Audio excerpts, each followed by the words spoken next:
Yeah, I'm excited. There we go. This is this one. So, yeah, I thank you so much for being here. And just so that everyone kind of has it here, we'll basically have the next like kind of hour or so to go through stuff. And this is actually one of my absolute favorite conversations to get to have. And Shannon and I have been teaching this one together for about 2 years now. And every time we debate, like, all right, should we like split this or should we like, there's a lot to cover in the next hour. So we'll basically like cover a lot in the hour, and I'll cover as much as I can. And then I'll stick around until 8:30 if anyone wants. So we'll cover as much as we can in the hour. And then if you wanted to, basically stick around and ask questions, great. Put any questions you have in the chat, and my co-pilot Shana Banana can answer most of these things along the way behind it. But maybe I thought I'd let you start, Shana. I think one of the things that was interesting is, last time you shared this a little bit, is you bring such an interesting background, because I think for those of you who don't know fully about Shannon's background, she is an author who has lived in the world of kind of traditional books and publishing. So she has, she's an award-winning novelist in the children's horror genre, which is a real genre, and has worked with an agent and all these things, and then also has kind of moved over into a modern author with her upcoming project and learn these things. So maybe it might be helpful a little bit to sort of share, as someone who kind of has seen the whole gamut, what sparked you to sort of say, like, this is the future, most people just don't realize it. Well, honestly, everyone, I started here as a developmental editor. And as Eric mentioned, my background, my MFA background is in the children's publishing world in Boston. I have been mentored at Houghton Mifflin Harcourt and at Roaring Brook Press. I have a literary agent. I've been traditionally published, all of these different types of things. There are so many different options out there for authors today. But honestly, when you kind of move past those gatekeepers and you finally get an agent and you get traditionally published, the sad realization is that, oh, I still have to do all of my own publicity. Oh, I still have to pay for all of my own marketing. And yet I'm giving full creative control over to my publishing house via the contract that I signed. And I'm giving them 85 or more % of all of my profits. And I lose creative control. They can put my book out of print whenever they want to. And the first time that I sat through Eric's Modern Author lecture, I was just absolutely floored, because what I suddenly saw was this gateway into being able to be an owner of my own creative work. And he's going to explain all of this to you and give you a lot of different examples so you can understand how this is going to play out in your life as well. But it really is a fantastic opportunity. And I think that right now, all of us are already in the future. We're already in the future of what I hope publishing will continue to become. And that's why it's totally normal if a lot of people come into this process, or if you've come into this session with a lot of questions. There's always a lot of questions, because this is something about what I hope the future of publishing will be like: more equity, more equality, more inclusivity in publishing, and with you as the creators, also as the owners. So yeah. Eric's going to give you that, his new version of that same lecture that I heard back in the day.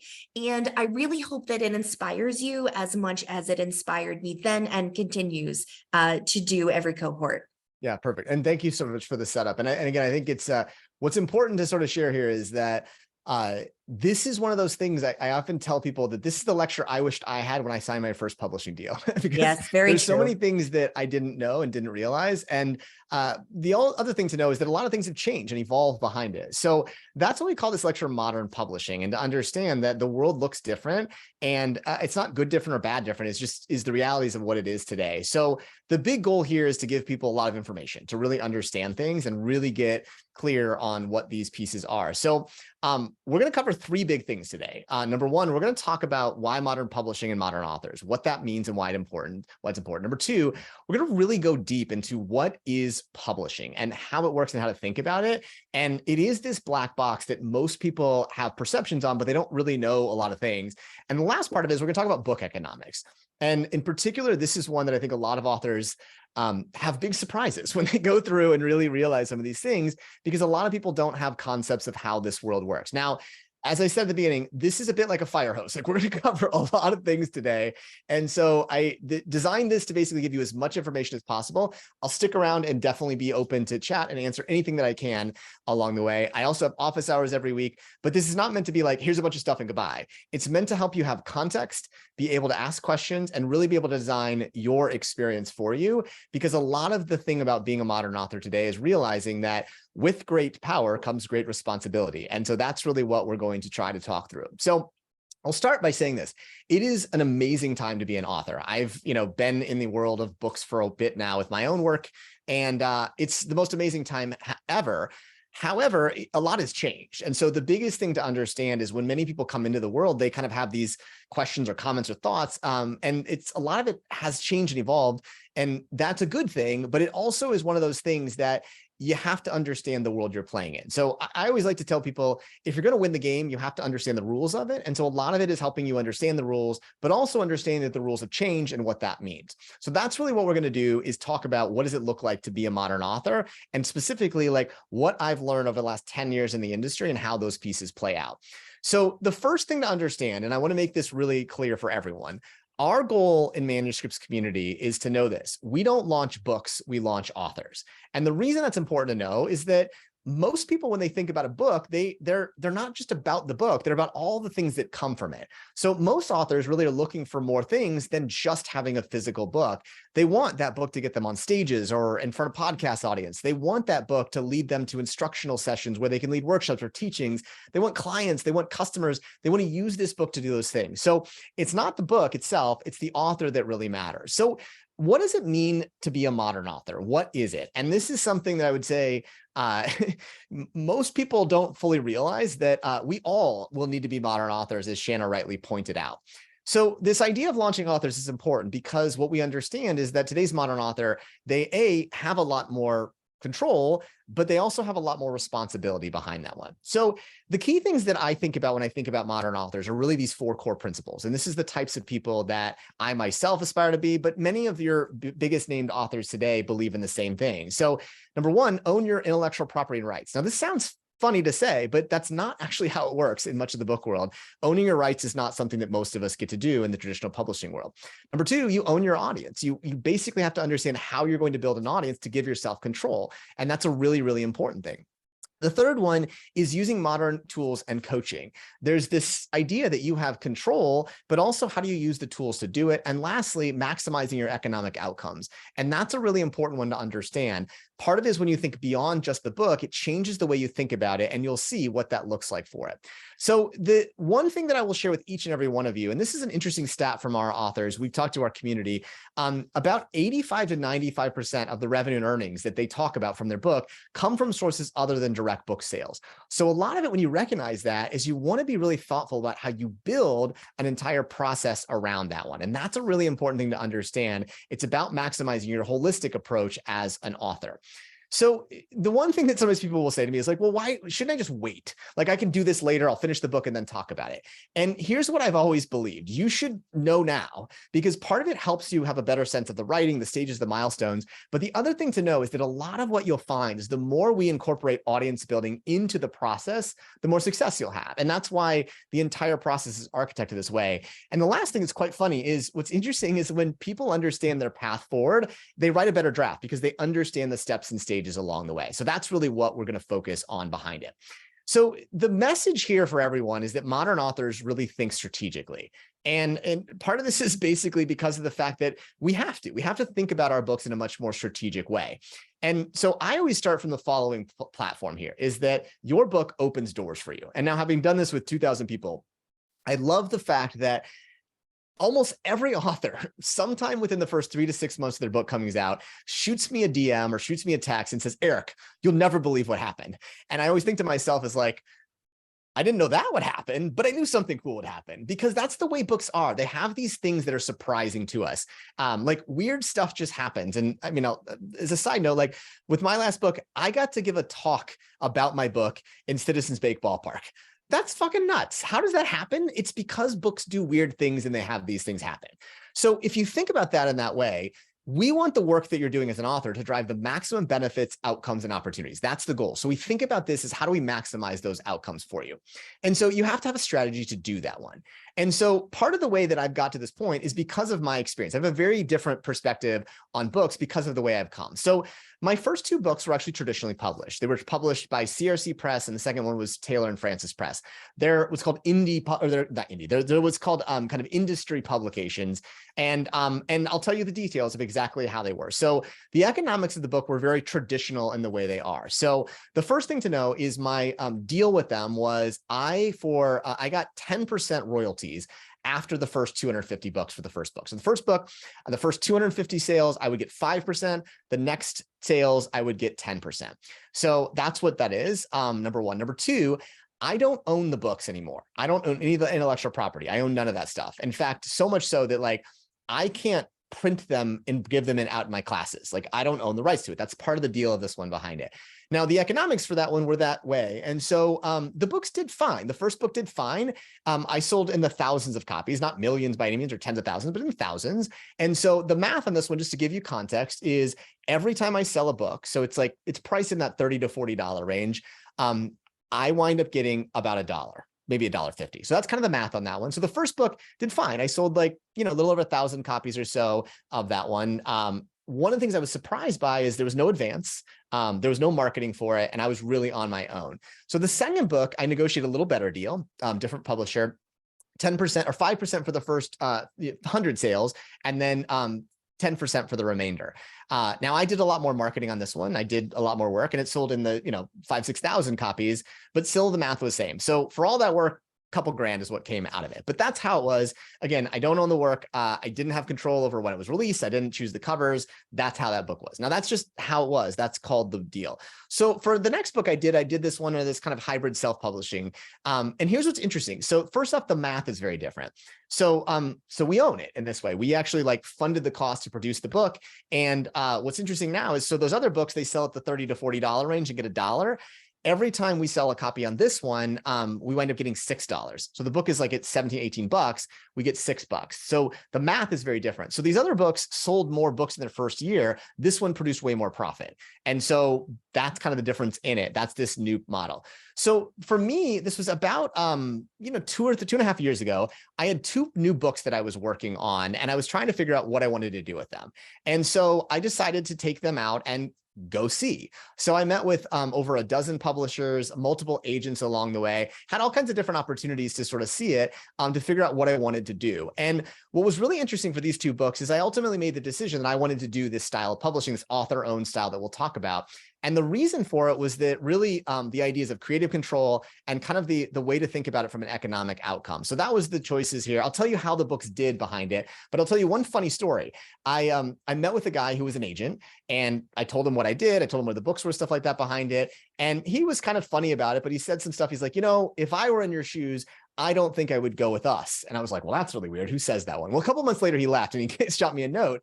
And he said, listen, the truth of the matter is you know too much that the industry won't work for you. So if you're doing it to really like maximize yourself as an author, don't.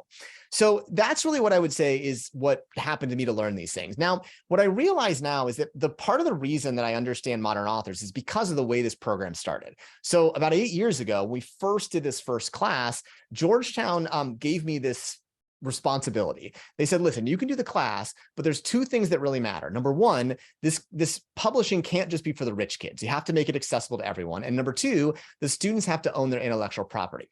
Now, at the time, I was like, I don't know how to do this. It's going to be really hard. But what I realize now is that's what modern authors are. They have to have those things. So with those constraints in mind, that's how this sort of community evolved. And so that's really what it's designed to do, is give that same kind of thing that we did 8 years ago into the broader authorship community. So we want to think about those things, and that's really how it's designed: owning your intellectual property, building and owning an audience, modern tools, and maximizing economic outcomes. So that's really what it is, and that's really how this has been designed for modern authors in that way.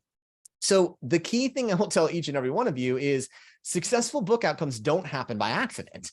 And part of this is that I think, people sometimes assume is if this person signed me or if I work with this publisher, I would succeed. And the important thing to know is that is not the way the world works. No matter what route you choose on publishing or those things, you will have to find a way to make your success. And if you realize like how it works, you will be able to do those ones. So what I'm going to try to teach you today is these three big things. Number one, modern authors have a way to reliably and repeatedly sell in the top 1%. And for many of you, it'll be in the 0.1%. The second thing is you can own your book. And number three, you can monetize your work in a much different and bigger way. And so I know that from my own experiences here too, because these two books that put out, both of them have sold well over 10,000 copies. Both of them have led me to some pretty incredible outcomes, speaking, workshops, all those kind of things. And all of them have done with the idea of not marketing them in a traditional way. So you'll see a little bit about it is both of these had these outcomes. And part of it is because I wanted to test. One's a novel. Like, how do you actually market a novel? And how do you market a nonfiction book? A lot of it comes down in how we can be strategic as a modern author. All right, so let's dive into the key pieces of it here. And remember, I'm going to cover a bunch of stuff. Feel free to drop questions in. Shannon will ask and answer along the way we can, and we'll spend time at the end. So how does publishing actually work? So I want to give you kind of an overview of how publishing is. And again, this is the lecture that I wish I had heard before I started my first journey as an author. So the first thing to understand is that we'll talk about what is traditional publishing. And so it used to just be called publishing. Traditional publishing is a new term. It used to be the only way that you could publish because that's how it was existed. And so it's been around since like the 1600s, this idea of publishing in this way. Now, the idea behind publishing really plays like a lot of industries. Publishing originated primarily as a distribution vehicle. So in the olden days, like 20 years ago, the only place you could buy books was in bookstores. And so if you wanted people to buy your book, you had to get it into bookstores. Well, bookstores did not want to be in the business of talking to every author. So in pops a middleman, this idea of the publisher. And so what would happen is that authors would get their books to publishers and publishers would distribute it into bookstores and therefore it could be bought. And so that was the way it was. It was purely a logistics play behind it. It was we needed to basically solve the problem of not going direct to bookstores. Now, what that had led to is kind of a series of things that we now understand about publishing. And so this is kind of the pathway that we've developed behind it. There's a role for the author, for the literary agent, the publisher, and the marketer, the bookstores behind it. So what this has led to is really these things. So the first thing to know is that traditional publishing offers expertise. Could this book be any good? And the idea was that the traditional publishing would limit the number of books that they would get into bookstores. So they would limit supply. Part of the way is because they knew they could make sure that more books were successful behind it. So they did that really with these two roles, literary agents and publishers. Authors who had an idea for a book or a draft would get it to a literary agent, and the literary agent would evaluate it and decide whether they would take it to publishers. So the first step was getting a literary agent to accept it and then getting a publisher. And so what really that role was this expertise. We want to limit people coming in unless they meet our standards, or more importantly, unless we can make sure we can limit supply. The second thing that really publishers had to do was production. Remember, when you're getting in kind of a manuscript, it's not done yet. It's just a bunch of paper and words. So how do we make this into something great? And this is really what the publisher did. They started to hire teams of editors, copy editors, people who do covers, layout, ISBN, there's all these kind of pieces behind it. So they built an entire industry of going from manuscript to book. And so in general, like depends on who you ask, but that is $30,000 to $50,000 of cost they incur to build the book in that way. So that's production. That's what it takes. The next step is a really interesting one. And this is a really important innovation in the world of publishing. It was resources. Now, remember, authors didn't have money and publishers had to spend costs to produce the book, that $30,000 to $50,000. So this is where the idea of royalties came from. It was a very clever loan product or financing vehicle. The way it works was publishers said, listen, we'll take your book, we own it. And then what we'll do is we'll cover the costs up front, then we'll get paid back first, and then we'll split the profits from there. We'll take 90% and you'll take 10. And that was the way it worked. Now, this is not to say a bad thing. This is just the math of it. That was how it worked. So that was how publishing was set up. This idea here of, well, we're going to incur this risk. So we'll basically take the first cost that we'll do it for you. We'll pay those back, and then we'll split the proceeds behind it. So that was really where the resources came in, the royalties idea. And the last one was distribution. This was the core reason for it. How do you get books in the hands of buyers? And that was really where this distribution aim came from. So that was really the goal. That was where this came from a long time. And remember, the idea was pretty simple. Like, we're going going to do some work for you. We'll loan you the product so we know it's a good deal. Then we'll take the proceeds from there. And so we understand what it is. And that way we will own all the rights in perpetuity. So this is oftentimes, I would refer to it as publisher-owned publishing. So the idea is the publisher owns your work and then comes up with this setting from there. Now, the key thing to note today is that it really has less to do with whether the book is a great book or an interesting idea. A lot of it really comes down to, will your book sell? So when I met with all those publishers and agents, the basic rule of thumb was to say the following: if they believe your book can sell 10,000 copies in the first year, we'll take a shot on you. That's the only way. So the shorthand of this one, as they told me, is that basically, if you have an email listserv of at least 30,000 people that are buying stuff from you, or 1 million people on social media, you have a shot. Otherwise, you don't. The idea really is, can we reliably predict that your book could sell 10,000 copies? Now, this isn't to say it will sell 10,000 copies, but they only take a shot on you if you have a chance to do it. So the other thing to understand is that if you couldn't get a publisher, there was no way to get your book into bookstores. Bookstores wouldn't talk to authors. It did not exist. An example of this one for you is Julia Cameron, who wrote The Artist's Way.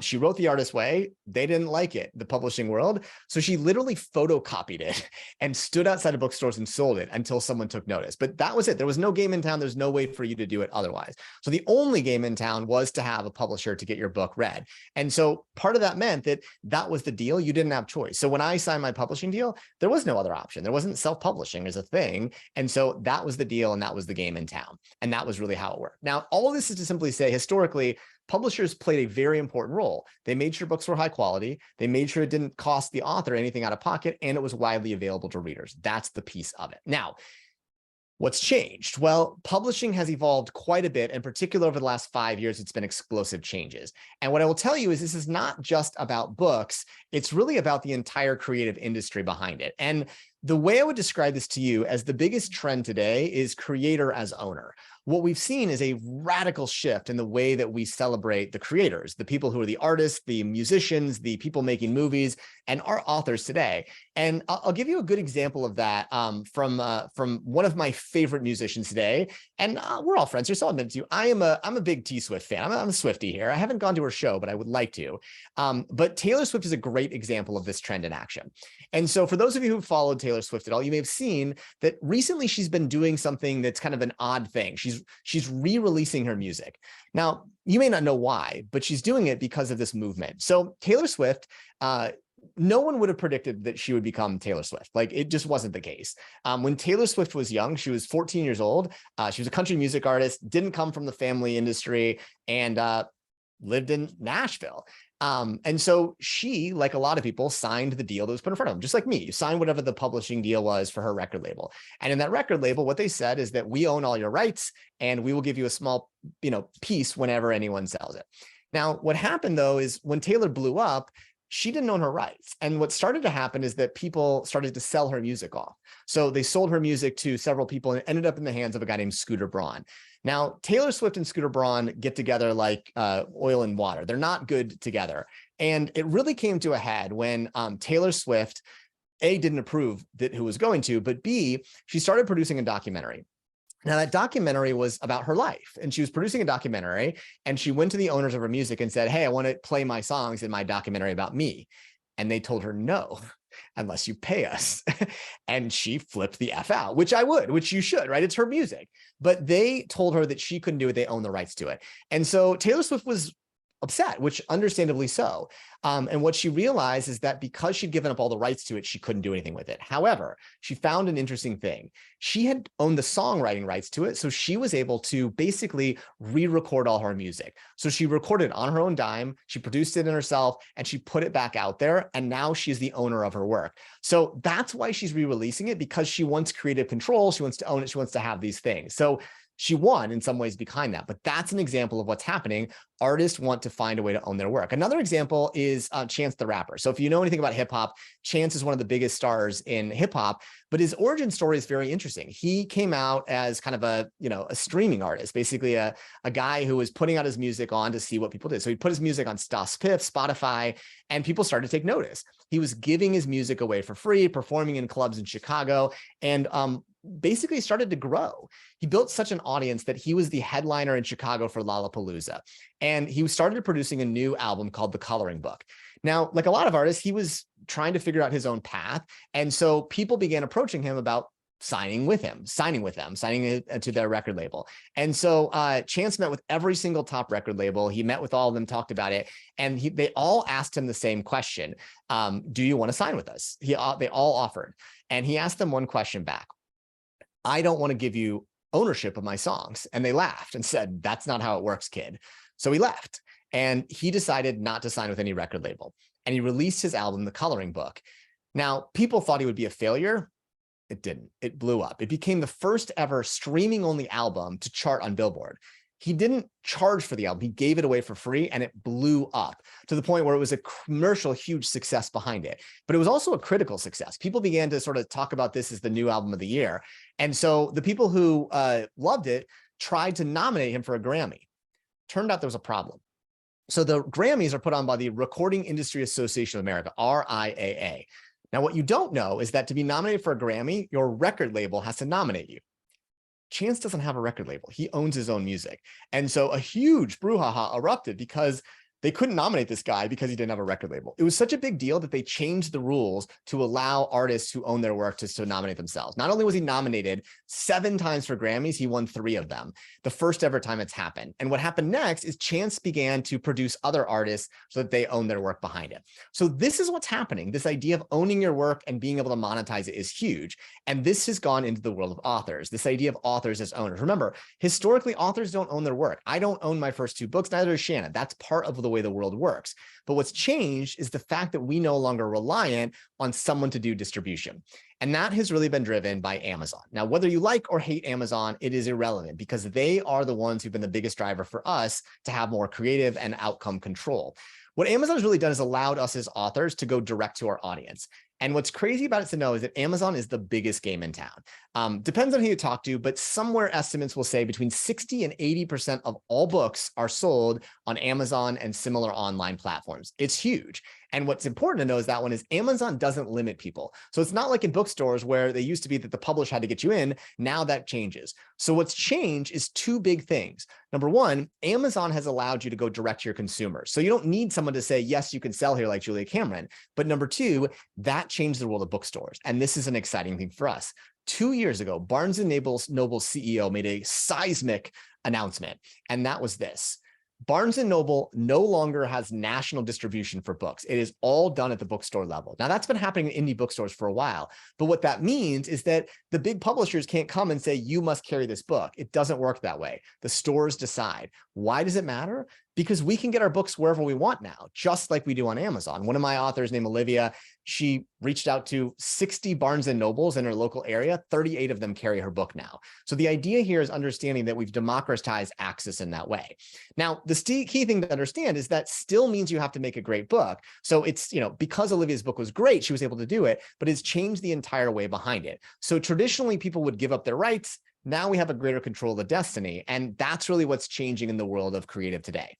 Now, the key thing to know, though, is that we still have to figure out how to produce great books. So there are these positive things, but there are other things. So this is the roles that traditional played. It was expensive to play these roles, but that's what happened. So how does this change in this world where the author is the owner in these ways that we're seeing today? Well, number one is expertise. In fact, all of you are already doing this by hiring people to work with you. Having a developmental editor coach, that means those pieces behind it. So this idea of expertise is not just in the hands of publishers anymore. The second thing is production. Now we can have people that we hire directly to work on pieces of our book. In addition to it, the resources, and this has been a huge one. Now that we're seeing this new change, the cost of producing books in some senses have gone down. So it's not like 30 to 50,000, but number 2, we're coming up with new ways to finance that through pre-sales of books or direct funding of it to cover the book production costs so that authors can own it. And lastly, distribution. Remember, we don't need someone to say you can get your book in a bookstore. Amazon lets us and get access to bookstores directly. So all of those pieces are key in order to basically make sure that authors today have much more control. And so there's a large number of tools that have kind of spun up to help that one. The first one on the pure self-publishing side is you have things like Amazon's KDP and Readsy, which are tools for self-published authors. In addition to it, you start to have hybrid publishers, these new styles of publishing, that are designed for authors who want to be modern authors. They want to own their work and they want to have still the full support behind it. So the key thing to know is all of this really is supportive of this author as owner movement that we have seen behind it. And so what the real lesson here is that when you have an audience, it's something that you should get the benefits of it. And that's really what's important today. As Shanna rightly said, authors today are responsible for all of their marketing. And so now they're finding ways to reap the benefits of that in a more meaningful way. Now, the question that sometimes people will ask is, well, what's the difference between self-publishing and some of these other things, these author as owner stuff like hybrid, partner, or professional publishing? The reality is they're all part of this broader movement of the author as owner piece. So the way I like to say it is hybrid publishing is basically professionally supported self-publishing. So you still own your work, you just have a publisher helping you do it. And so the real things to know is that there are bigger differences. Just we'll talk about the differences in terms of outcomes from self-published and publisher-published or publisher author-owned publishing. But in general, they're part of the same family. So here's a way to kind of understand the difference. For authors who do pure self-publishing, they own their work. They own 100% of their rights. They control the aspects like pricing, discounts, launches. The author is responsible for identifying all the talent, all the people that works with them on it, the cover designers, layout. And typically the way they work is the author will self-fund those costs. So you'll invest the, $10,000 or so into the book to produce it and then publish it. The other side is the hybrid publishing model. Now, these are sort of have come up to fill a gap where people want to own their work, but they want to have a different model to it. So the author still owns 100% of their rights. The author controls things like discounts, prices, launches still. The difference, though, is that the publisher brings the talent. So they have things like the cover designers, layout, stuff like that. And the last thing is that hybrid publishers have been responsible for helping come up ways to finance their books. So pre-sale, crowdfunding, or other self-funding financing mechanisms. So again, that's kind of the pieces of it. The way I like to frame it back to people is under both approaches, you own your work and you have full creative control. The reason that many people opt into this idea, especially for people who are using their book as a business asset, is number one, it provides you those resources to make sure it's great. But the second thing is there still is a little bit of credibility bias against self-publishing. Certain awards will not accept self-published works. Certain bookstores will not carry self-published books. That's just the reality of it. So that is why people do opt into it, especially when people are using it tied to some more of a business aim. So that's kind of some of the pieces there behind it. But at the end of the day, I would say both are forms of modern author publishing that fit under this rubric behind it. So then the question that people sometimes come back to is like, well, how do authors as owners fund their book? Because remember, the old world was set up in a way where publishers took this risk. It was expensive for them to do that one, but this changes. Remember, what happens under this world is that these new models mean that authors get all the upside, right? For me, when I was selling those other books, that means $6 versus $1. Well, what it means is you have to find a way to cover the costs up front. And that's really where part of the innovations have started to happen in the world of modern publishing. So the first thing I'll say is like to think about a little bit of what are the costs of, some of the publishing models that you might have. So let's just basically put like the numbers are all over the place, but let's just say to publish a paperback book, the costs we'll say are anywhere from $4,000 to $10,000 based on kind of a bunch of industry statistics. So let's just use that as that piece behind it. What does that look like? Well, that goes towards things like cover designers, editors, layout, marketing, all those kind of things that go into it. And so on the side of doing self-publishing, if that's what it's going to be, the author is responsible to self-fund those up front. So you have to invest those costs up front and then hope to make it up in the back end. That's the idea. Now, on the other side of it, hybrid publishing has really come about to try and figure out how you can be thoughtful about how you basically make that math work. So typically you're seeing a lot more models about pre-selling, crowdfunding, or even financing ways to do it to make it more accessible. So that's kind of one of the reasons the innovations have happened. But the key thing to know of it is for us, one of the biggest things we found is the power of the pre-sale campaign. Now, I'm going to say a lot of things here today, but I will tell you if there's one thing that I can make as crystal clear as possible, the single biggest mistake I see first-time aspiring modern authors make is they don't understand the power of a pre-sale. Now, we're going to talk about it more, but this is the key biggest thing. And if I would say anything that has made our authors successful, it is this one thing. And I can tell you from my own experience, it's the thing to make sure you understand why it works and how it works. Every one of you should understand the power of a pre-sale campaign. It is definitely the thing that you need to do because it helps activate your marketing and it helps you figure out how you're going to build a better book. So this is the thing that is important. And it's something that I think people oftentimes don't fully understand of why it matters, why we do it, and why it's something that's critical. The reason to do it is because it's critical for activating word of mouth for your book. This is the single biggest thing. Most people make a mistake when they launch their book and they really haven't built word of mouth for it in advance. So I'll explain these to you in totally different ways, but there's really two different styles of pre-sale campaigns that authors can do. I'd say about 85% of our authors do the first one, 15% do the second one. So crowdfunding style pre-sale is really a style where you activate word of mouth for your community by allowing people to participate in the book early. Author perks is really less of a way to participate early. It's more of a marketing technique behind it. They both work. They just have some different pieces behind it. So the first style is what's called a crowdfunding pre-sale.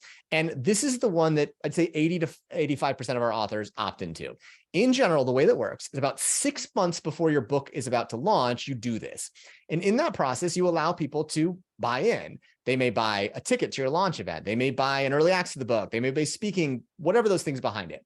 What happens though is the book is not done yet. It is still an early draft. So you get them involved in the book's experience behind it.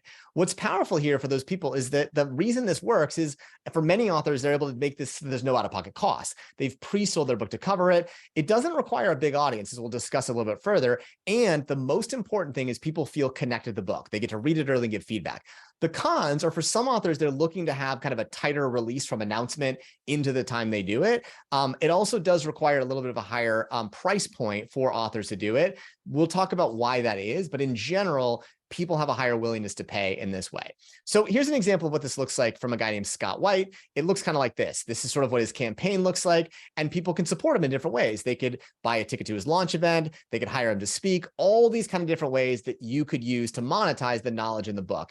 And that's an example of what it is. So the neat part about this idea of it enables you to build your audience and own it. So you build an audience of, hundreds of people, and those people are your audience for life. They buy in, they opt in, and they become word of mouth evangelists. On average, every person that we get involved in the pre-sale campaign will tell 3 to 5 more people to buy the book. Now, the other style is one that you may see maybe is a little more common in the traditional publishing world for some of the bigger name authors. So Dan Pink, Brene Brown, Simon Sinek do this style a little bit more so, and I'll tell you a little bit why. So in general, this is what you do about 2 months prior to launch. It can be a little more integrated in your overall launch. The key thing to know here is to do this one, you do have to fund all of the costs of publishing up front. So you have to cover those costs, and that means that your audience has less involvement in it. So the real way to understand this one is, it allows you, if you wanted to sort of have a more integrated pre-sale and launch, you can do that in this 2 to 3 month window, but it does require you to finish the book in advance. So you fund the cost to produce it, then you put it up for pre-sale, and that means that you have to, and many times, have a bigger audience because you can't do some of these creative things on selling more things. So that's kind of what it is. But here's an example of an author, Dan Pink, who happens to be my neighbor. This is his example. So for his book, The Power of Regret, about 3 months in advance, the book was available for pre-sale. If you bought it early, he incentivized you by giving you access to an event. So that's the idea. And again, you may see this, like Adam Grant recently announced the pre-sale of his next book. It comes out in September, but he's doing the same kind of thing behind it. Brene and Simon have done the same exact things. Now, the key thing I will tell you here is there's no one way or right way to do it. I encourage most authors to consider the crowdfunding pre-sale. And the reason for it is because it does allow you to create this more engaged audience. It does have a better financing opportunity behind it, but it's up to you. And ultimately, coming up with these questions is stuff that your ASA will work with you on behind it. Now, the last couple of questions I'll answer, and then again, I'll take a very quick break and answer any burning questions and go from there. But I want to go back to a little bit of this idea of maximizing opportunities from your book. As I told you at the beginning, the biggest key thing that I've learned is you want to maximize those opportunities. So how do you do that? Part of it comes in how you think about maximizing your personal opportunities as an author. So if you think and look at how most of the time books had historically been launched, they look like this. This is what's called a concentrated launch. So when an author would launch their book, or their publisher would launch it, on launch day or week, they would launch everything. Your paperback edition would be available. Your hardcover, your translate, your Spanish edition, your ebook, and your audiobook would all be available. Then there would be a big gap, and the next time you would launch your second book behind it. Now, this is what's called a concentrated launch. Now, the reason this exists is because publishers have this priority in their business model. The first thing to know is publishers don't want to be dealing with authors for a long time. They want to concentrate their effort and be done, number one. But number two, their entire business model depends on the concentrated launch model. What you'll understand is that most of the time, traditional publishers, they launch in one market. So they launch in the US market, they distribute in the US market, and then they sell your distribution rights to international places. They get paid to distribute your book. I know this because my book is distributed by a different person in Saudi Arabia and Brazil and Japan and Hong Kong. So they're different publishers who do it because the publishers sold those rights. Remember, they own the book so they can sell it off behind it. That's how their business model is set up. And so the challenge for you as an author is it creates these weird spikes. So you have this spike and then nothing and then another spike behind it. That's the model that's in. Now, what's interesting is when you actually look at how more of today's best thought leaders are doing things, and you start to look at modern authors like Tim Ferriss and others, they think very differently about their book. So I had one of my MBA students go out and study how modern launches were working, and they're quite different. What you'll see is that today's thought leaders focus on maximizing the chances for opportunities. We don't want to concentrate the momentum or concentrate the marketing. We want to extend it. So what do modern authors do? They take that concentration and they flip it on its side. We want what's called an extended launch. The reason is that every time we can launch a new medium or put it out there, it's a new chance for new opportunities for us. Here's the way to understand it. On day 0, you may decide to launch your paperback and ebook, and you may wait 2 months to launch your audio or 3 months to launch your audiobook, and then an extended hardcover edition and a Spanish translation, and then a new edition behind it. Why does this work this way? Because quite honestly, you don't care about concentrating things. You care about maximizing your opportunities, because every time you launch something new, it's a new way to engage new people, share stuff, get a new podcast behind it, and quite honestly, sell more of the things you want: coaching, clients, consulting, speaking, those things behind it. So that's what authors as owners want, is an extended launch. So when you think about it, this is the way you maximize your opportunity. Each of these mediums may take 5% of the main book work that you do. So if you can spread it out behind it, for you, you get 2 years of a new book as opposed to a concentration and then a big gap behind it. So that's the way to think about it. And when you think strategically, you don't focus on a concentration, you focus on maximizing the opportunities that come to you beyond even book sales. So the last kind of questions here that I'll answer for people are like, okay, so what if I really do want a traditional publisher? And listen, I get it. Some people really do. That's their goal behind it. And so sometimes there's advice out there that people hear. They're like, oh, well, like you have to choose. It's one or the other. You can't do those things, which is total malarkey. It's not actually the way it is. You can listen to lots of people who've gone different routes to get into publishing. But the biggest thing to tell you is to understand that at the end of the day, there is a new path that has emerged to traditional publishers. And so plenty of our authors in this program have been able to eventually go to traditional if they want to. It's a choice that they have if you own the rights to your book. Now, here's what actually happens. Remember, publishers are really making a bet on every author, and they want to know on the traditional side, can your book sell 10,000 copies in the first year? And what I'll tell you is that if they believe it can, they'll do it. So 2 examples of this one are of two folks that I've gotten to know. A guy named Nir Eyal, who's the author also of a book that I talk about in class called Indistractable, and Max Altschuler. Both of them are great guys. Both of them are now traditionally published, but both of them did not come in a traditional published way that you think about it. So I'll start first by talking about Max, about Nir. So Nir was a guy who didn't have options with publishers. So he put out his book in this kind of author-owned way, and it did really well. In the first month, it sold 1,000+ copies, 100 5-star reviews, and an agent reached out to him and said, hey, I think I could get you into traditional publishing if you want. And so negotiated a deal, put it out there, and now his next 2 books have been published traditionally. So that idea of creating momentum first and then going in certainly worked. Max had a slightly different story. Max was a young guy. He was like 22 or 23. He put out this book called Hacking Sales, and he hustled, and it did really, really well. In the first year, Max said he sold about 4,000 copies. The second year, he did about 3,000, and then it kind of plateaued. So he had, close to 10,000 sales, and Wiley approached him and said, hey, we'd be interested in publishing this book. And so he looked at the math and he said, sure. They republished it under their imprint and sold 11,000 copies in the first year. So the idea really is understanding that if that's your goal, you can. You just have to have a book that does really well, and then they believe that it could do even better with a little bit of their support behind it. So if that's your goal, you certainly can. You launch fast, and then you wind up, going and getting it in that route. And so that's the real key things. If that's what you want to do, you own your rights, you get the book out quickly, you extend the life of the book, and you maximize the opportunities for your book along the way. That's really what those pieces are. So the last thing I want to answer, and then again, we'll take a little bit of a quick break and then we'll go into the book economics piece of it. But the question that I think is a good question to ask is, does this actually work? And I will tell you from my own experience and now 2,000 authors, it does. But the important thing to understand is to understand why it works. So I'm going to go back and talk a little bit about my girl T Swift. So the entire premise of this idea is based on the idea of the true fan theory. So if you're familiar with a guy named Kevin Kelly, about 15 years ago, he proposed something called the 1,000 True Fans. And the idea was, as the dawn of the internet was coming, Kevin had this thesis to say that the internet was going to radically disrupt the idea of people who are creatives, creative artists and things like that. Now, he wasn't saying it was going to change the top of the market, but he thought the middle of the market would change dramatically, and it has. What Kevin proposed is that success in this way is about having a set of true fans, even less than 1,000 of them. Now today it's 100 true fans, but this idea of being able to go direct to people changes the economics. So that's really what's at core here is your fans have a higher willingness to pay. They will pay to come to your concert or your launch event. They'll pay to buy your special editions and those things. And so I'll tell you a little more about my girl T Swift and why this theory is so powerful. So people often ask, how did Taylor Swift become Taylor Swift? And, there's different theories behind it, but we know actually from a really interesting conversation that one of my authors had. So an author named Zane Sandhu actually spoke to Taylor's first manager, a guy named Rick Barker. And Zane asked Rick, how did Taylor become Taylor? Like, how did this woman who didn't seem set up for success become successful? And Rick told the following story, and that Taylor, when he signed her, was young, ambitious, but she really wasn't set up for to be a big successful artist, but she was ambitious. She came to Rick and said, Rick, I want to go platinum.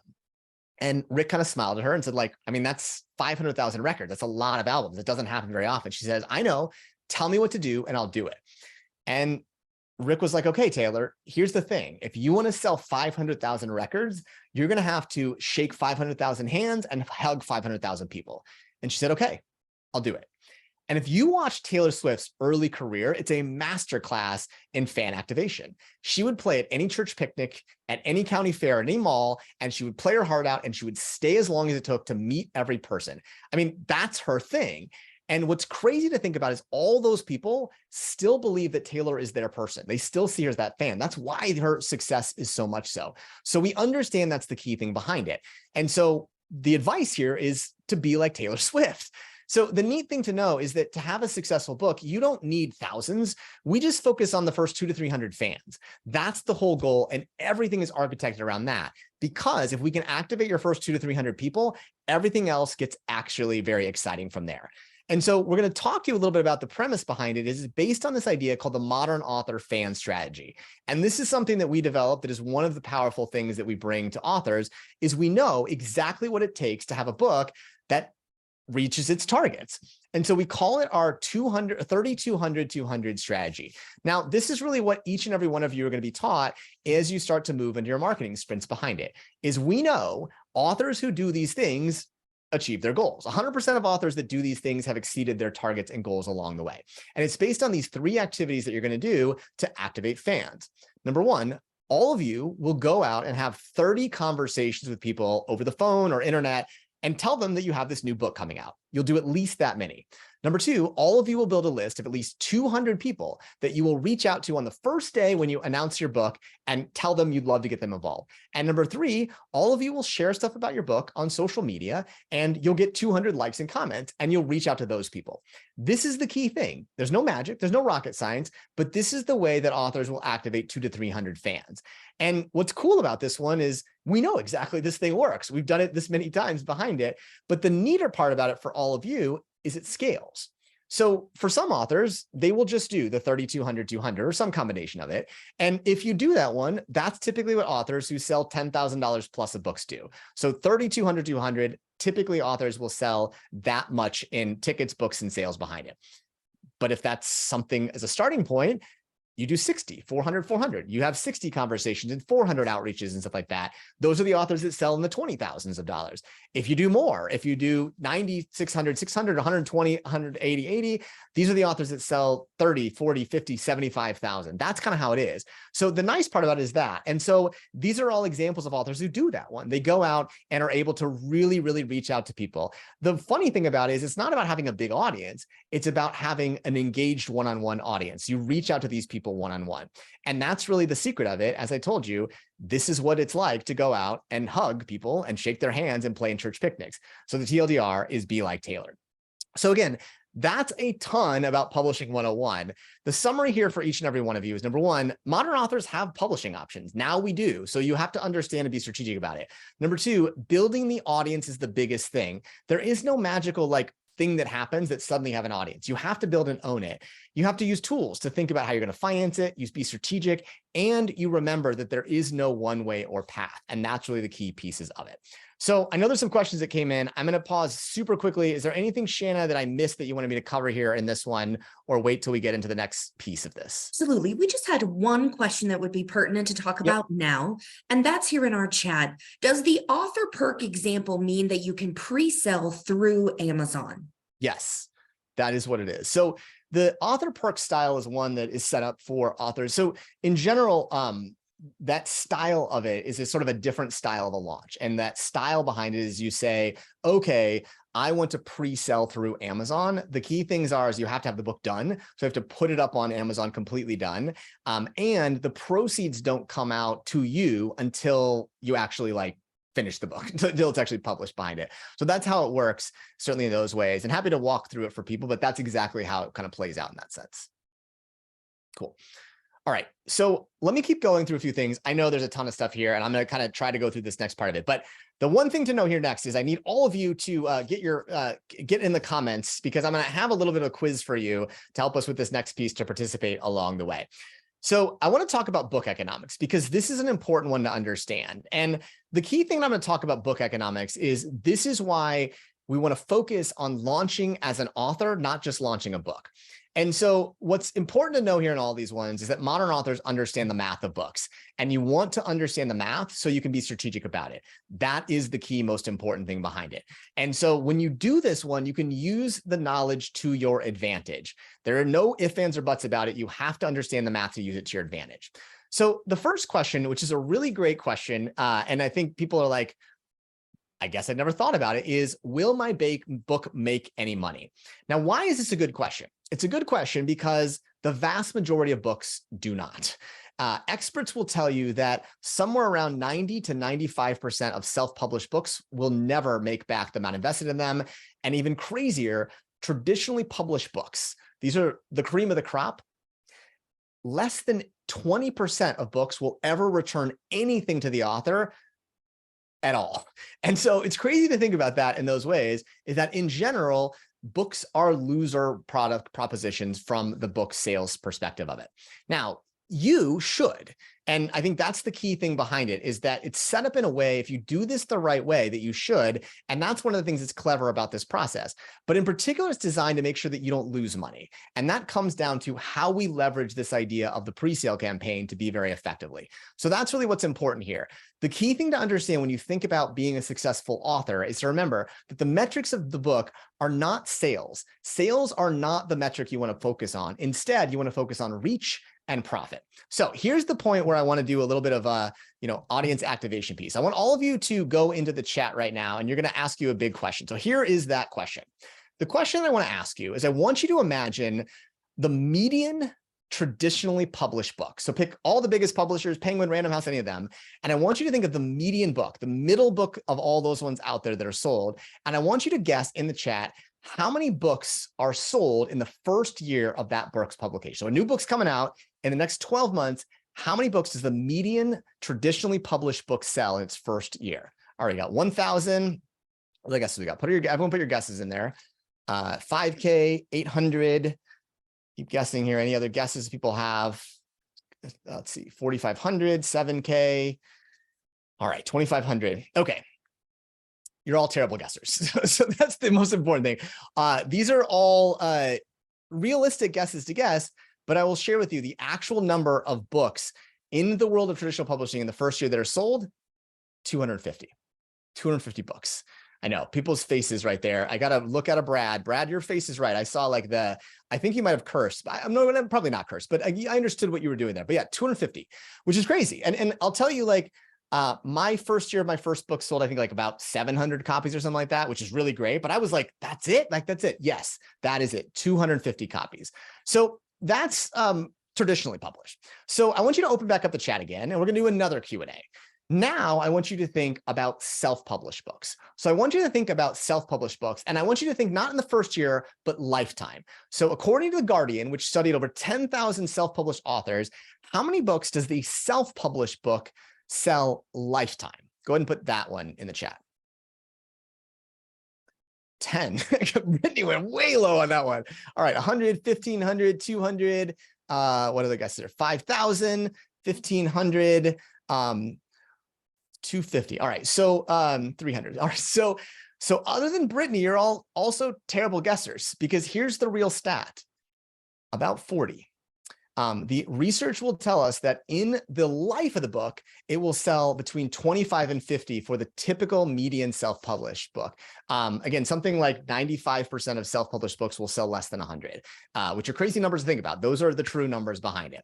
Now, why do I share this with you? It's not to make you mad or make you unhappy, but it's to help you understand why people oftentimes get wrapped upside down about books, because many times the numbers are not what we expect. So the first thing to know is that, again, these are different numbers a little bit, but we're going to use them just from a simple math standpoint to help us. So let's go through the economics of a book. So let's go through the typical traditionally published book. So 250 books sold in its first year. That number will decline over time, but that is sort of a good number to start with behind it. So the key thing to know behind it is we're going to use the typical book price point. So let's say that this book is somewhere between 15 and 20 bucks. That's a good number behind it. If it's in that case, you will walk away with $1 for each book that is sold under a traditional publishing deal. So $1 means you will walk away with about 250 bucks. It's painful to hear, people, but it's true. It's a painful thing. Now, the nice part in this one is that there are no costs. So the publisher takes those ones on. And so you're left with about $250. That's kind of the math behind it. Not great, but that's the numbers, though you have it behind it. Now, let's go to the other side. And now I can see Brad shaking his head because he knows what's going to happen here. This is not so great. So self-publishing is 40 copies, but the upside, the promise of that one is, okay, you get more money. So if you sell a book on Amazon, so my book right now, if you buy Penny Moore's or you buy Super Mentors on Amazon right now at $18.99 behind it, Amazon takes 40% right off the clip. So take out of the pack about $8. So I'm left then with 10 bucks. And then basically kind of the cost to print the book is about $4. So you're left with $6. That's how the math works. Now, if I sell a book directly, which like when I sell one directly at $18, I pay the cost of developing, printing the book, something that's $5 or so, $5 or $6, and I'm left with about $13. So I love it when people buy directly from me, less so in Amazon. But so here's the math, right? So when you sell a self-published book, you get about $6. So you're left with about $240. And this is lifetime.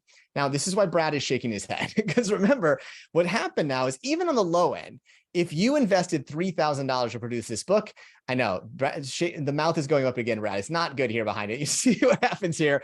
We're lost. We're upside down of over almost $3,000. So that's the problem with it, right? Is that the promise of self-publishing has not led up to the practice because people don't understand the math of it.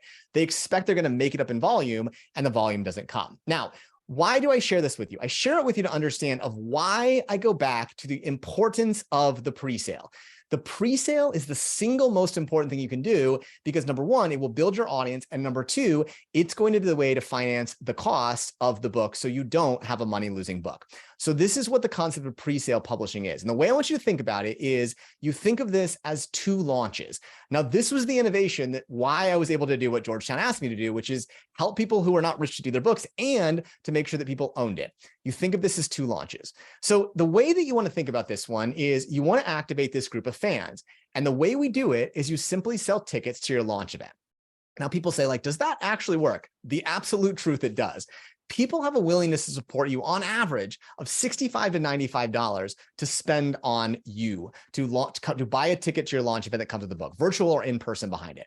And I'll give you a real example. This is Scott White that I told you about before. Scott reached out to his network and just as a normal author, reached out to people just in the ways we are. 600 people bought a ticket to his event at an average price point of in the $60 range behind. They bought other things behind it, but that's what's powerful. So the way to understand this one of why modern authors think differently and why the pre-sale is so darn important is because you have two launches. Number one, you use the pre-sale to cover your costs. And number two, the post-launch is upside, besides other things that you can get from it. But again, to make sure that you think about the economics of it, this is how it plays out.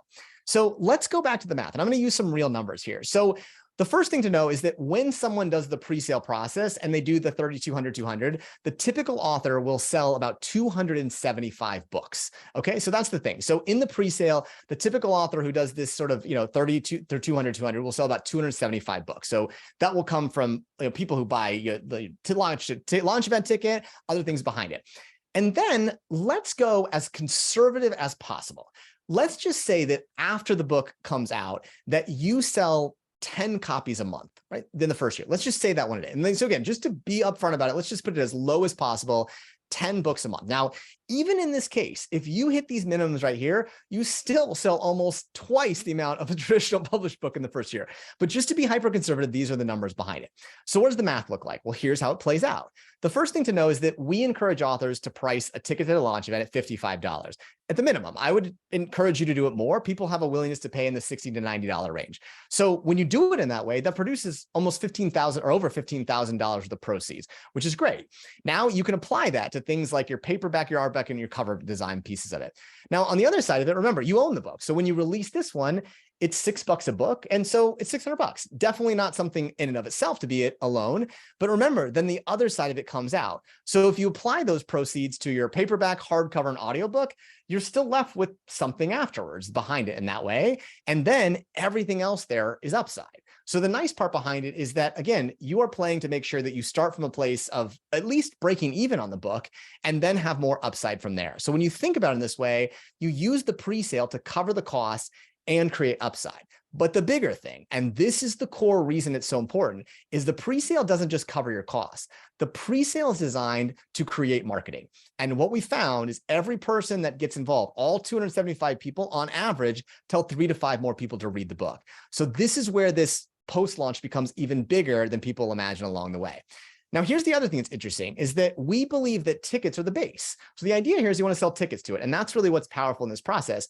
But what's even more interesting is that you should not just sell tickets. You should sell other ways to monetize the book. An example is Nyrika. So Nyrika in March, she sold around 275 tickets to her launch event, but she also sold 6 paid keynotes and 3 paid workshops. People who said, oh yeah, listen, I'd love to buy 20 books for an event, or I'd love to buy a workshop behind it. So part of the key thing to know is as a modern author, you want to find ways to build an audience in all kinds of different ways behind it. So remember, it's not just about the book, it's about launching as an author. And that's really what's core behind it. So when you really look at these pieces of it, this is why the focus on not just launching a book, but launching authors is so important along the way. So again, most authors will tell you in this community that 85 to 95% of the revenue and earnings don't come from direct book sales on Amazon. They come from these other things behind it. So designing a pre-sale campaign to activate fans, to cover costs, to make those people into it, that leads to those other pieces, that is the core behind it. So the last couple of things I'll share with you a little bit is, again, there's a lot of pieces here into it, but I think one of the big things to understand about modern authorship is that sometimes the world of publishing plays these games or tells these stories about what you need to be successful. And so this is an author of ours that launched about 2 years ago. And I didn't know this when I first met her, but Sarah Mott came to me. And what I learned later is that she had been signed by a traditional publisher. She'd been signed by it to write a book about farms. And so she spent a year writing a book, and then she gave them the manuscript. And they told her, yeah, we don't like it. And she said, but that's what you told me to write. They're like, yeah, we'd really like you to write Omnivore's Dilemma. We think that would do better. And she said, but I don't want to write that one. I want a book about farms. And they said, yeah, but could you write a book about Omnivore's Dilemma, about eating? She's like, that's not my book. And so they fired her. She was out 2 years of her life and with nothing else. And so when I met her, she was very concerned about, like, they told me there's not an audience behind it. And, you have to read her story if you want behind it. It's really interesting. But I think what's important here to know is that this concept here really comes down to the following thing, is that what she found is that, they were concerned because there wasn't an audience, because they were thinking about it in this mass market book selling audience. But Sarah launched her campaign and she sold $17,000 worth of stuff in 30 days. And this was from someone who said, like, it's not going to happen, all these things. And so what's powerful to understand in all these pieces is what she said, is that that's what this book is. It's not, it's a community. It's not about me or a publisher. It's about ours. And that's really the power of how all those pieces play. So there's lots of things that we can talk about in questions of it. The key thing that I want you to understand here is that the goal here is to remember that every one of you should have the education and be aware of what those pieces are. And so it's about figuring out your book and your strategy for you. But the key thing to know is that as a modern author today, and as all authors really, no one's going to make your book a success other than you. And that's just the truth. And so if you go into that mindset saying, how can I maximize those opportunities? You can do it. And so the key thing to know in the economics of it is you have to know the math. You have to understand how they work, because if you don't know the math, you can't win it. That's the end all statement behind it. Number two, you have to understand that true fans drive word of mouth. And what does that do? Number one, true fans are not just people who want to buy the book. They want to come to your concert. They want to come to your launch event, buy early editions. They want to support you as the author. And so they drive early success of the economics of the book and the marketing of it. And that's why the pre-sale launching is such a key strategy behind it. Again, people sometimes ask me like, how did I have 2 books sell in the top 0.0001%? So both sold almost 15,000 copies. I did not spend money on marketing. I did not hire a publicist, but I did activate several hundred people in each book's case from this exact strategy. Did it work? It worked in those ways, but led to other things behind it. And that's why it's so powerful. So that's really the key thing to understand of why I believe so much in modern authors, is because I think many times people feel like they don't have answers or don't have control. So that's kind of the big pieces of it. I know I talked for a lot and covered a lot of things behind it. So I think certainly those are the pieces for all of us here behind it. So I guess I'll pause there. Shanna, anything that you wanted to share? I guess, again, the slides are available here. These pieces are certainly available behind it. Again, I think a lot of what you're going to see behind it is that over the next sessions that we start to work on the marketing sprints, the entire thing is designed to help you leverage these tools to do this one. And people sometimes have this concern about, well, can I actually get 200 to 300 people to support me in these things? The truth of the matter is it's wild to watch, but we see like 98% of authors reach their goals. And so it's one of those things that so long as you follow the process, and remember that you don't need to become some social media maven. You don't need to be, trying to go out and get press and PR. You just need to connect with humans one-on-one. And I'm going to go back to the thing about Taylor Swift. The funniest thing to recognize is that the real process of a successful book is remembering that we're humans and we like to be around humans. And when I always describe like, why did Penny Wars become such a breakout success? It's because I reconnected with 300 of my high school friends and college friends. And I said, hey, I'm doing this thing. I'd love to get you involved. And they did, because they cared about it behind it. But in a world where we think about like the number of followers you have and the number of messages, the reality is if you're human and you're authentic and you come up with a way to activate those people around celebrating you with your launch event, those things, your book will be a big success in the pre-sale campaign and even well beyond that one. So that's kind of the process and answer from there. Shanna, anything else that I didn't cover? And then I can certainly go through some of the questions behind those pieces. Yeah, we've got 3 questions that are in the chat, Eric. And pardon me. What I'll say, everyone, is that all of these different strategies that Eric has shared and discussed, things like the modern author fan theory, the 30, 200, 200, all of these things are laid out in our marketing and pre-sale sprints. We have spreadsheets. Do you like spreadsheets? We got them. We got spreadsheets. We got email templates, anything that you want to do. And the thing that I always stress when I'm in the middle of these courses with people in the middle of pre-sales is that, look, you're going to do what feels authentic to you, because that's the thing that is going to, just as Eric said, relate you to other humans and to invite people to join you on your book journey. Because our goal is, again, not to launch just your book, but to launch you as an author. And that means that you need to invite people to do more than just, hey, buy my book, thanks so much. But you want to invite them into your world, into this journey of you that's going to involve more than just this book number 1. Yeah, exactly right. Yeah, and I think the pile onto that one that I think is interesting for everyone to know is it's intimidating to think about like, how am I going to do this thing behind it? And I want to say one last sort of quick follow-up funny note about Scott White. So Scott White was super skeptical of this thing. He's a CEO of a publicly traded company. He's like, dude, should I really do this thing? Like, is this a real thing? Like, this is a guy who's like, like, I get it. And I was like, listen, Scott, here's the thing I'm going to tell you. Just try it. Reach out to some people you've seen in your life. Like, and, Shanna will teach you how to do some things like, pull your LinkedIn list and send text messages. And I swear to God, Scott started doing this one. And over 3 days, he's like, what was crazy? It was this excuse to connect with all these people in my life I had no reason to connect with. And I told him, I got this new book coming out. I'd love to get you involved. And this is the funny part of it. He said, my high school friends were so excited for me. We decided to put together a reunion and do a book signing at our reunion event behind it. So it's funny, like people think about these things in these funny like ways, but the reality of it is it's just the people that you've been building all your life, all these people, these connections you've had since the time you were a little kid to today. When you tell them that you're working on something important, many of them are pretty excited to kind of play along in the journey with you. All right, so there's a couple questions behind it that I'll go into here. So let's see. So the first question is the breakdown between the 15,000, how that works behind it. So in general, like the rough math behind it is that the production sort of breaks in two pieces of it, just roughly. So it's not really broken down into one piece or not, because in general, what's happening in the 6 months of the publishing journey is you're producing 4 different mediums. So you're producing 4 different mediums for your book, but you're reproducing things in it. So you will be able to have the ability to release your paperback book, your ebook, your hardcover book, and your audiobook. And so really what's happening over that process of time is the allocation of the proceeds go to fund a number of humans who make those things possible. So you will be working with 5 different editors along the way. So you'll work with an acquisitions editor, you'll work with a revisions editor, you'll work with a copy editor, a proofer, and a layout person. You'll work with the person on the layout to lay this out in the various formats. You'll work with multiple people on the art and the cover design of it. You'll work with an audio engineer, you'll work with, so there's a lot of humans that go into it, but the key outcome of it is having the 4 mediums you want. Now, why do those 4 mediums matter? Well, particularly, I will give you the following, data behind it.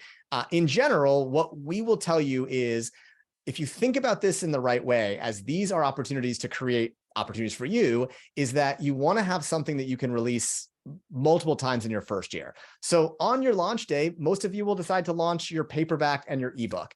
And then, 3 to 6 months later, you'll launch your audiobook. And then several months after that, you may release an updated hardcover edition.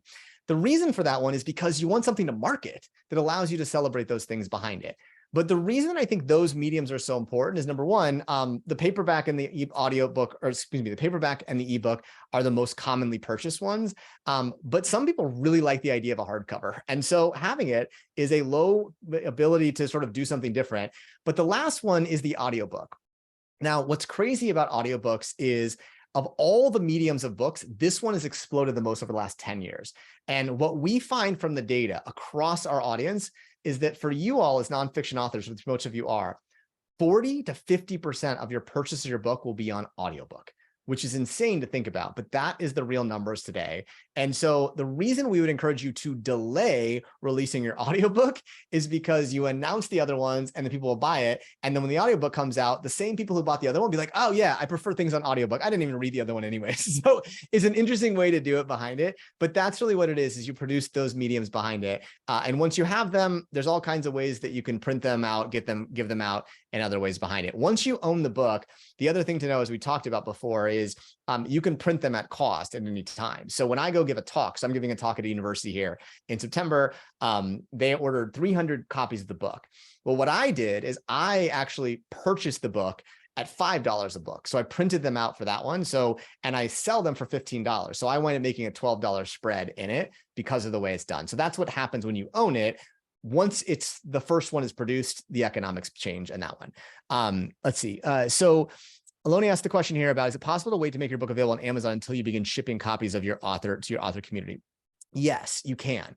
So what's really referring to here behind it is that when you do a pre-sale campaign for your book, what happens is these people buy the book early. They buy a ticket to your launch event. And so what sometimes authors want to do is they want to basically, they don't want to make their paperback book available until they can deliver it to their early backers. So there's ways to do with those things in Amazon that you can do it. What some authors will decide to do, and I'll answer this question about the Amazon bestseller process, is what some authors will decide to do is they will release first their ebook on Amazon and Barnes & Noble. They'll release it on Amazon, and then they'll wait and make their paperback book available. Now, why does this matter? Well, one of the things that we do find is there's a process that will teach you of how to make sure that your book is an Amazon #1 new release and an Amazon bestseller. Now, I'm going to start by saying this one of earning the title of an Amazon bestseller is it's a valuable credential. It is. But I would also say it's one of those things that, don't overweight it as this thing. So reality is like, it's something that you will get. You can say you're a bestseller list behind it, but I think also people in the book world, you want to be a little careful about like, beating your chest on it, right? It's a process that we can teach you, you'll all be able to do.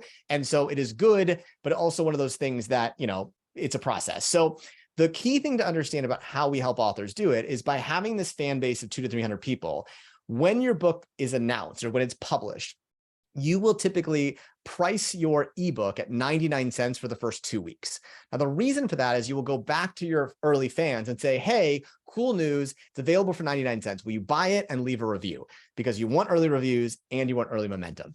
If you do that, all of our authors typically, based on their category selection, will become an Amazon category bestseller. So that's how you do it. It's a process we'll teach you, but it comes from having a network of a couple hundred fans, giving them a job to do. So spend 99 cents. You can Venmo them if you want, but most people won't even need it. And if you do that one, usually that's that group of about 50 to 80 sales in that first week period is enough to tip your book to be an Amazon bestseller in that category. So that's how that process works.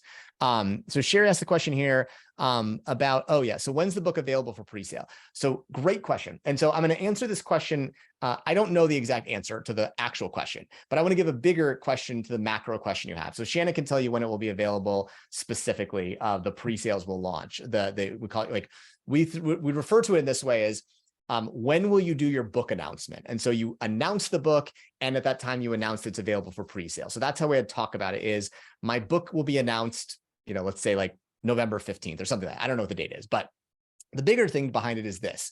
So one thing I will tell you is sometimes people ask me about, well, what should I do to get ready to make sure my pre-sale campaign is a success? And here's what I will tell you is the biggest thing to do is this is not about having a big splashy social media campaign. It's not about posting all the time. It's not about being like a social media maven. And in particular, I know many of you that mentioned to me, they're like, I don't really like social media. And here's the good news. It doesn't fucking matter. So the more important thing that I will tell you that does matter is, and this is the stuff I will give you, what Shanna's process that we developed is so important here is the most important thing you can do is remember that announcing and having a successful book is not about a one-to-many scenario. It's not about marketing your book. It is about a one-to-one scenario. So if I were to give you a piece of homework, and I'm giving this to you, Sherry, but in the context of everyone, is the biggest thing that I want you to do is I want you to pick something over the next 3 months that you want to binge watch. So I'm giving you permission to binge watch something, whatever you want to do, like Squid Games is coming out, whatever it is, but something that's going to take you like 6 to 8 hours to do, but something that you're excited to do in that way.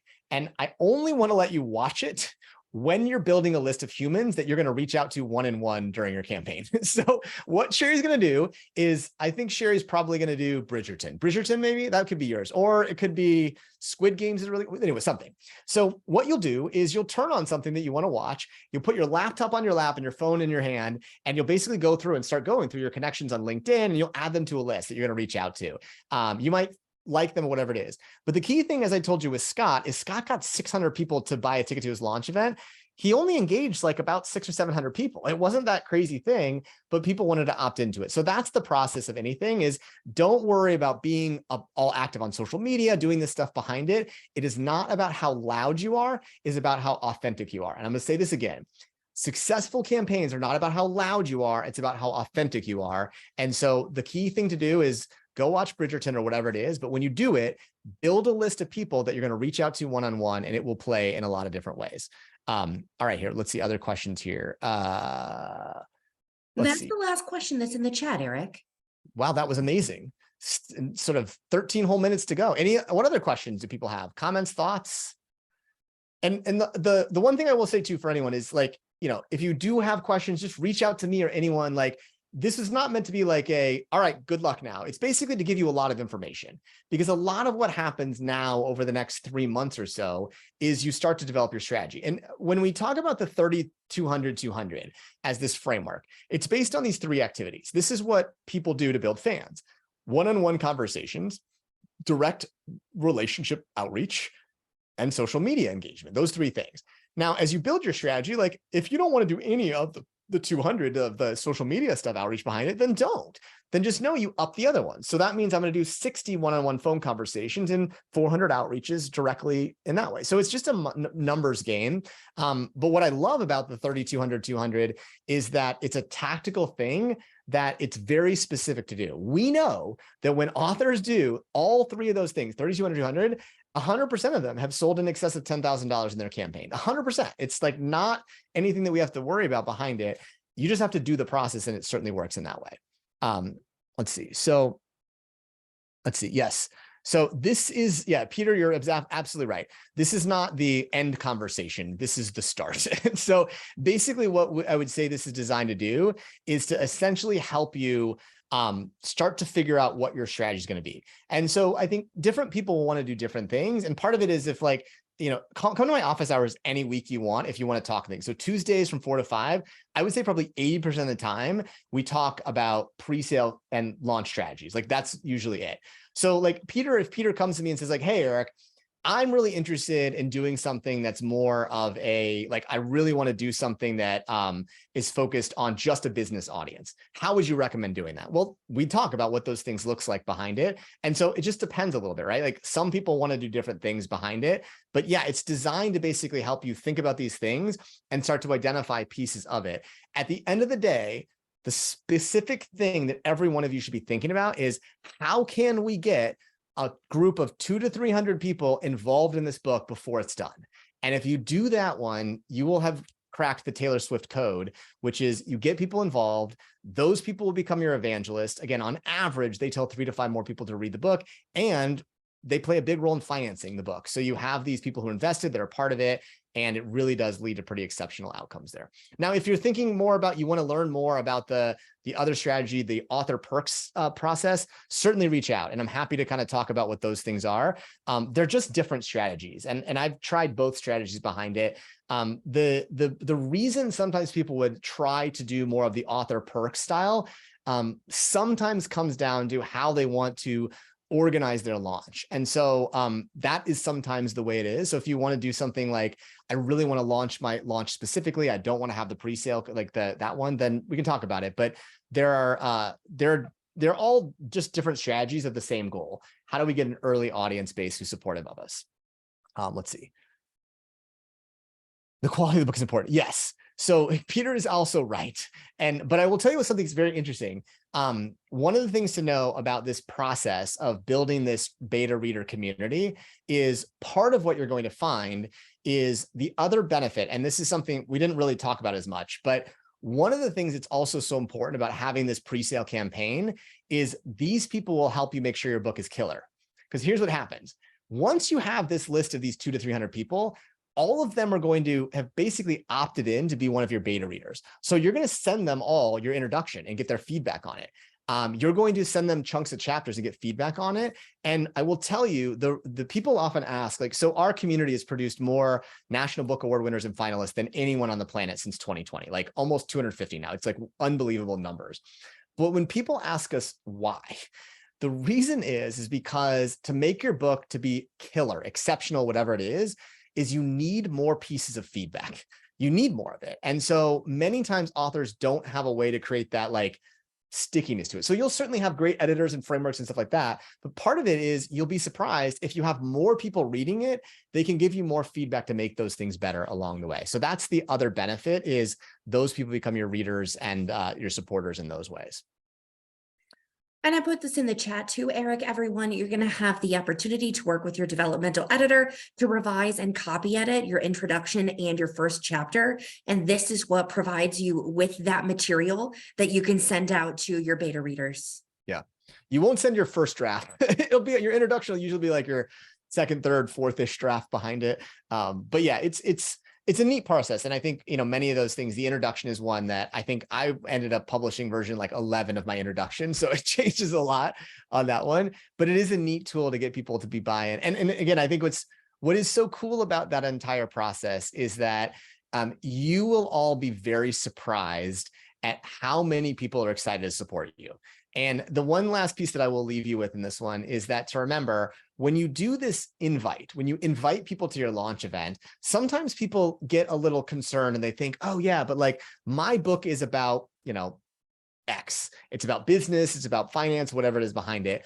I don't have that many people who are into business and finance.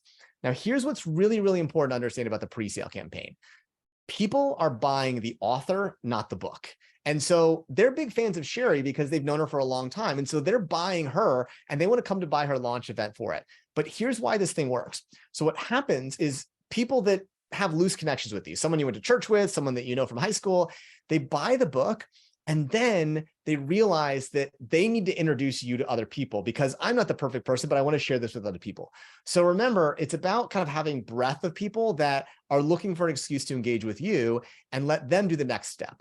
And the true crazy part of this one is that people will lead you to crazy places. And a lot of it is because by involving people that like you, they will do the work to figure out where the book needs to go further from there. It sounds scary. It does, but it's a neat scary. It's a great thing. So it is, yeah, it's a fun kind of thing behind it. And it's surprising how many people are keen to sort of support us all. So we always tell people, Peter, you want to feel nervited. So that's the goal here, right? Is to feel nervited. And so that way, nervited is nervous and excited in those ways. And we're all going to go through it together. Your community Yeah. remains behind you, and we're all going to take these steps together, celebrate with one another, and comfort one another when we are feeling especially nervited.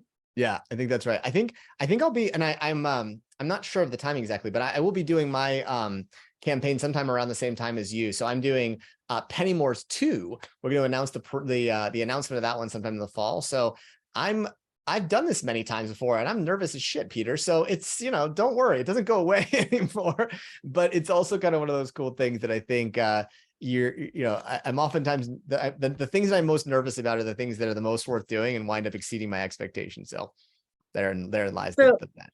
Yeah. Eric, I have a really quick question. So Sure. with the military spouse community, sometimes some of them can afford would we be able to officially afford a pre-launch event? Yep. Others might not, just Yep. because their economic situation. Is that where I can kind of do a little bit of both and try to figure out what the right Absolutely. fit is Yeah. for where I am? Yeah. So the key thing to know behind it is that we set the $55 number as kind of the base target. And so that's really the goal, is you want to try to get people into it, but there's different strategies to get there, right? So for some people, like there's a guy named Naveed. And so his book sold like $34,000 worth of stuff, but he only had 100 backers, right? Like, well, how does that math work? Well, he wound up finding a lot of people who wanted to buy like workshops and coaching programs behind it. So his 100 was 100 purchasers, but his total was much bigger than that. So what you may find is that people say, hey, I want to wind up buying this, I spend $100 and I get 2 tickets to the launch event in that way. So some people will do those things. Other people will wind up doing like, I'll have a $15 ebook only participation rate behind it. And other people will say, hey, listen, I always tell people you can kind of pay with your time or your treasure or both. And so if someone's like, hey, I can't do it, but I'd love to be a beta reader, then involve them as a beta reader behind it, but you have full control behind it. I think the biggest thing to know is that we want to make sure that you start from a place of remembering that the willingness to pay on average, and this is based on like, I think somewhere over like 200,000 supporters of campaigns, the median willingness to pay is between $65 and $95. So people have a higher willingness to support an author than they do on a book. The willingness to pay for a book is usually actually $10 to $15. So it's about 4 or 5x that, because they're not just buying a book. They're going to get an experience. They're going to get a launch event. They're going to have all these things behind it. So sometimes people think like $55 seems really expensive, but it's oftentimes, if you couch it in the sense of you're going to be part of this VIP community and get this stuff, people find a way to make it work really well. All right, party people. Well, I am so, and I think Alani has it right. Like, as someone who's gone through the program, exactly sort of the truth. People will come out of the woodwork for you, and it's exciting. So if you have any questions, feel free to reach out. I'm on Quip, happy to do it. Come to office hours on Tuesdays. We can dive into anything. And I'd say 90% of the time we talk about those pieces behind it. And to your question, most authors will actually do both, Marta. They will do an in-person event somewhere in their local hometown or multiple of those ones, and a virtual version. So a virtual version for anyone who can't come in person, and that one. I had over 250 people come to my virtual event, and about 75 come to an in-person event. So depends on where your audience is, but no one complained about it either way because we put on a good show. And Shannon will teach you what it looks like to put on a good launch event show, which is a fun part of this too. Indeed. Well, thank you everybody so much for coming and joining us today. Eric, thank you for hitting us with that fire hose and getting us hyped up for this process. Remember that you can tag Eric in our community chat room. You can tag me as well. And you'll be getting more information about the starts of our marketing and pre-sale sprints. Let's do this. Yeah. Thanks, party people. Peter's ready. All right, everybody. Thanks so much. Have a great rest of your evening. Night, everyone. Bye. Happy 4th of July, everyone from the US. Bye, guys.